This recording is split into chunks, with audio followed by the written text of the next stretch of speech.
Today we will discuss about one topic probability. In JEE Mains point of view, the probability, the main area is Bayes theorem. So the Bayes theorem question, most anticipated question in upcoming exams. So this is very easy, and we got one question. Probability of x is equal to possibility that satisfy condition by total of possibilities. Rules number 1, 0 less than equal to p of x less than equal to 1. Rule number 2,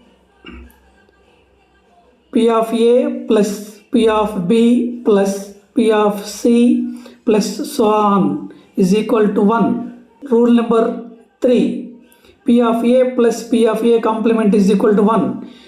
Bayes theorem, p of a by b equal to p of b by a into p of a by p of a by b, p of ek by a equal to p of ek into p of a by ek by summation of I is equal to 1 to n p of a into p of a by e